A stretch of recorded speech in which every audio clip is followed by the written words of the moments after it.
In the headlines, federal government to meet NLC over fuel subsidy removal. Nigerians groan as fuel queues return to filling station. Sokoto State Governor nullifies Tambuwal last appointment.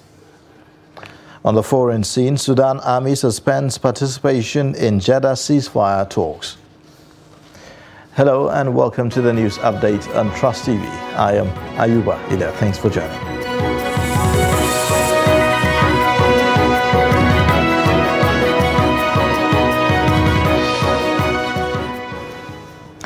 And now the details. The federal government representatives are expected to meet with the leadership of the Nigeria Labour Congress today by 2 p.m. over the planned removal of fuel subsidy. This was disclosed by NLC National President Joe Ajaero.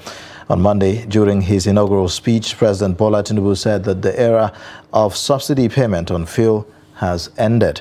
The Nigerian National Petroleum Company Limited has since backed Tinubu on the removal of the fuel subsidy. However, the Trade Union Congress of Nigeria said the president cannot unilaterally take a decision on subsidy removal. Fuel queues have since resurfaced across the country since the presidential pronouncement as Nigerians forage for the premium product, which is now sold from 300 naira per litre and above. President Bola Ahmed Tinubu has started making tough decisions on key parameters that would shape his government right from inauguration. On the first day in office, the president held crucial meetings to navigate how he will implement these tough decisions. Kehinde Amodu reports.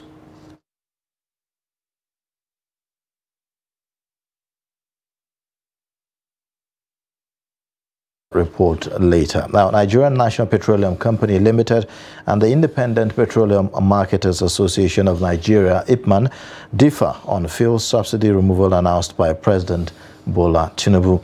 While NNPC Limited welcomes the move, IPMAN insists the removal should be gradual. Chamo Daben reports.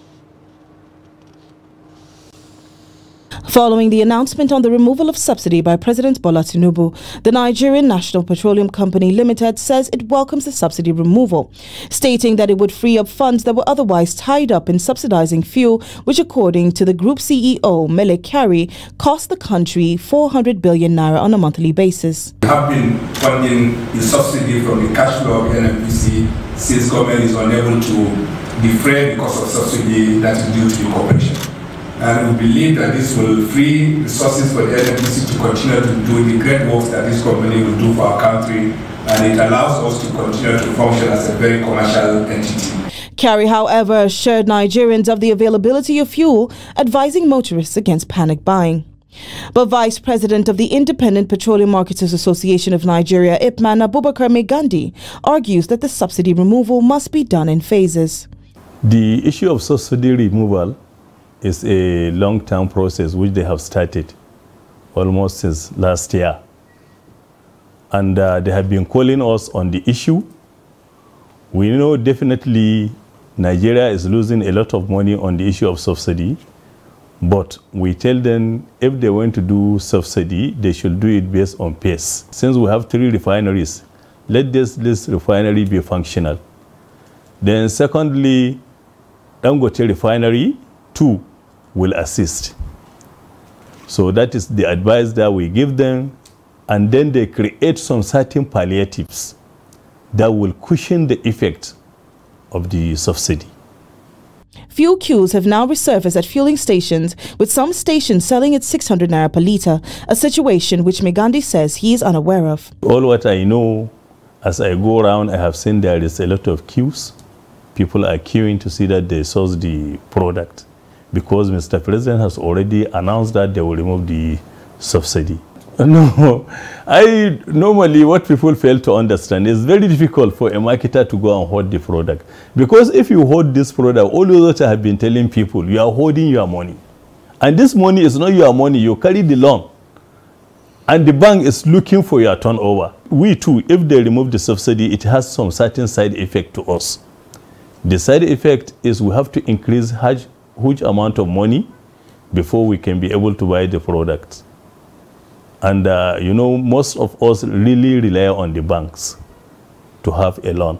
And the bank loan now, the charges is almost 26%.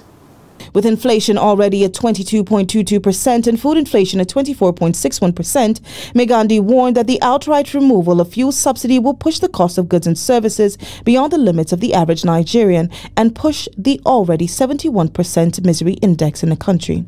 Chamun Dabeng, Trust TV News, Abuja. Meanwhile, President Bola Tinubu has started making tough decisions on key parameters that will shape his government right from inauguration. On the first day in office, the president held crucial meetings to navigate how he will implement these tough decisions. Kehinde Amodu reports. From these first few hours, it is clear that there is so much work to be done. After separate meetings with the group CEO of the NNPC Limited and the governor of the Central Bank of Nigeria, any decision on fuel subsidy will lead to chain reactions across the country, as evident from the long queues at fueling stations nationwide. The appearance of these queues seem to have caught the attention of the president, but the NNPC helmsman is emphatic that fuel subsidy can no longer be sustained. Fortunately, also by virtue of the provisions of the law and also the Appropriation Act 2023, it is no longer available for that funding. And we are very convinced today that the country can no longer fund this subsidy bill and they will not be able to pay NNPC. And therefore, we are pleased to note Mr. President's commitment to elimination of this subsidy because they can't afford it anymore.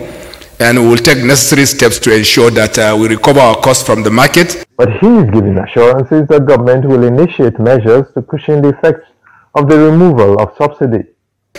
And also being mindful of the fact that, you know, a situation like this can lead to exploitation of customers, and we're also working with the regulator who is here with me to see how we can cap any such excessive management of greed. Thirdly, I want to call upon all the marketing companies to open up their petrol stations and depots to sell to the public, because we hear communication from NNPC, because NNPC currently has all the stock in the country. And NNPC will do their transfer price. And when you ask what is going to be the price, I cannot tell you exactly, because the market is deregulated. Therefore, it's going to be an open market based on the cost of delivery. So NNPC, of course, will advise all the marketing companies very soon to say this is their transfer price. And on the basis of that, they now will translate into what the pump price is going to be. So there's not going to be any cap per se, but it's going to be based on the cost of importation.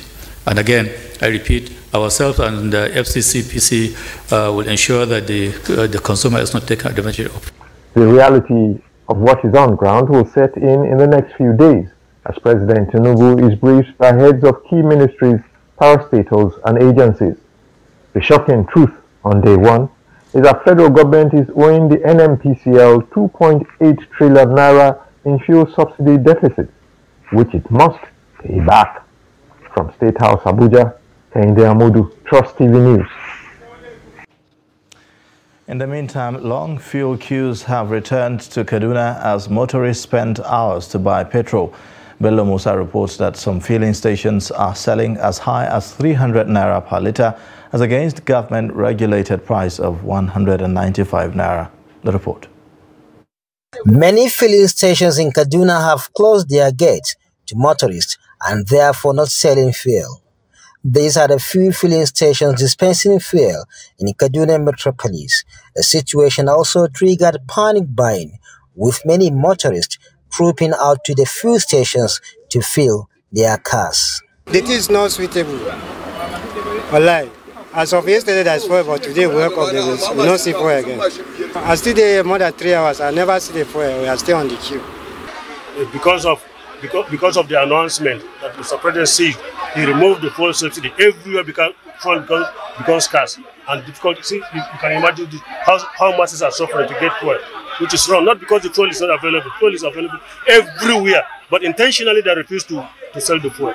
We are the ones suffering ourselves, not the government. As I have said, today is 30th of May. This filling station is selling 210. Can you tell me the subsidy has been removed? Somebody else is selling 310. It means somebody sold 320. So it means that we are the ones suffering ourselves. It's not the government. It is high time we should be honest to one another. Some motorists attributed the scarcity to announcement by the government of fuel subsidy removal. However, they are ready to support the removal only if it will benefit Nigerians. It's a good one if the federal government will be able to do what they promised us. But one thing is that I want them to be able to consider the masses. First, they should consider the masses. It's a good one, but however, it is ill-timed.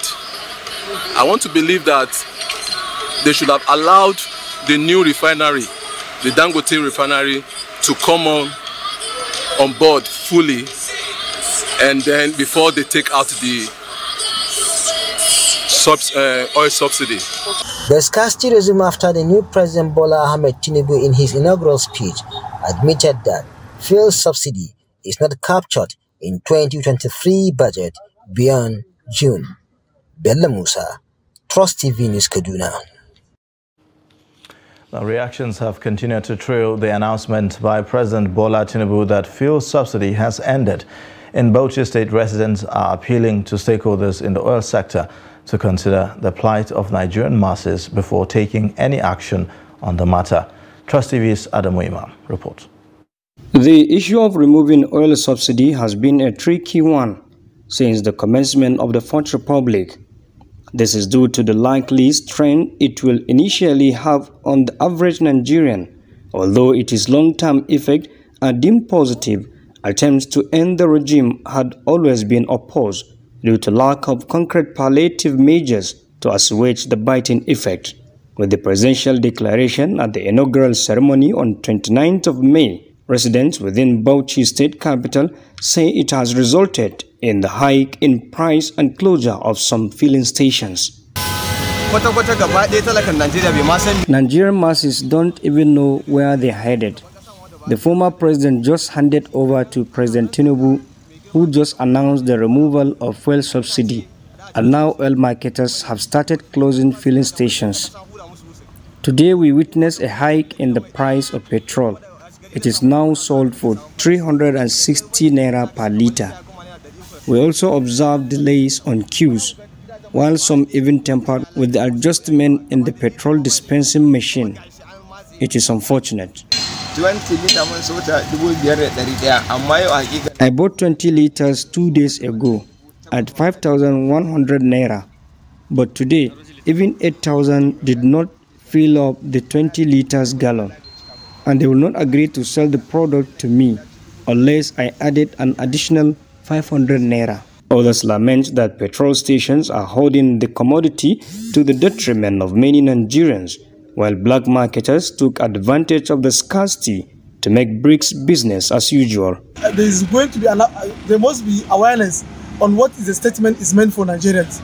Not that we'll be rushing here and going here, up and down, buying and keeping for ourselves. And secondly, we will call on the authorities that are regulating these marketers, these fuel marketers and other related agencies that have concern over this thing, even the DSS and the SSS. Everybody that is stakeholder in this sector should come and see what is happening and should address it now, so that this is the only time they will address it. You can see filling station available, more especially by government prices. But those days, I see a day before yesterday, you can see a fuel station this often is available. But today we woke up, we see this thing happens, but you don't know. They, however, appealed to the president to have a rethink on the issue and execute policies that will better the lives of all Nigerians. Adamu Imam, Trust TV News, Bauchi. The new governor of Sokoto State, Ahmed Aliyu, assumed duty in office on Tuesday after his inauguration on Monday. Aliyu arrived at the government house at noon. Abubakar Imam reports that the symbolic handing over of the instruments of authority did not take place, as neither the outgone governor, Aminu Tambuwal, nor any official of his government attended the ceremony. Aliyu vowed to review some of the policies of the former administration. While elaborating his 9-point agenda, Aliyu said that he will give priority to security, health, and poverty eradication. The governor nullified all the recent appointments made by his predecessor, Aminu Waziri Tambuwal. He also nullified the recent renaming of some academic institutions and other appointments related to their governing councils. His spokesman, Abubakar Bawa, on Tuesday announced dissolution of local government areas' sole administrators appointed by Tambuwal. Bawa explained that the appointments will be reviewed in due course in the public interest. In a similar vein, the newly sworn-in governor of Taraba State, Agbu Kefas, has dissolved the 16 local government caretaker committee chairmen in the state. The governor, in a press statement, asked that they hand over government properties in their possession to the heads of local government administration in their respective councils. The dissolution is with immediate effect. Meanwhile, the governor has made his first appointments of Chief Protocol Officer and Chief Press Secretary. They are Yusuf Ubandoma and Yusuf Sanda, respectively. He also approved the appointment of J.G. Williams as his Chief of Staff, with Timothy Kataps as the Secretary to Taraba State Government. You're watching the news update on Trust TV. Coming up shortly. Justice for deceased OAU student. Details of this and more after the break.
Welcome back. You're watching the news update on Trust TV. Here's a look at the top stories. Federal government to meet NLC over fuel subsidy removal. Nigerians groan as fuel queues return to filling stations across Kaduna State. Now, following the dissolution of disciplinary committee of the park management system in Oyo State, led by Mukailu Lamidi, popularly known as Auxiliary, police authorities have arrested 78 suspects and recovered assorted arms, ammunition, and charms. Similarly, security agents have appealed to citizens of the state to furnish them with useful information that could lead to the arrest of the former park manager, Mukaila Lamidi, who is said to be on the run. The State Commissioner of Police, Adebowale Williams, gave the charge in Ibadan during a parade of the suspects where he assured residents of adequate security. The report. The obvious shock and surprise on the faces of onlookers and police officers who had come to catch a glimpse of the large seizure of arms, ammunition, charm, and other dangerous weapons intercepted during midnight sting operation on the hotel facility of former chairman Park Management System, Mukaila Lamidi, sent cold shivers down the spine of all present at this parade. To the above, today,